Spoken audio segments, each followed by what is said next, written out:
suot. Paklatina. Paklatina. Habang nasa backstage sila, lumabas ang kakulitan ni Astin na pasayaw ito habang nanood sa ibang nagpe-perform sa entablado pati mga staff na pasayaw na rin.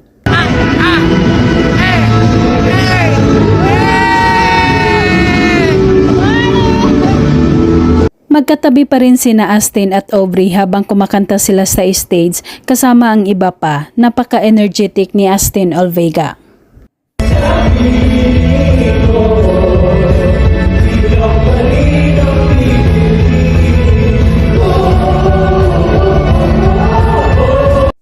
Tuwang-tuwa ang mga fans ni Astin Olvega na nanood sa kanya habang nakaupo ito ay may kalong-kalong na batang babae. Mahilig pala sa bata si Astin. There is, please, don't go to the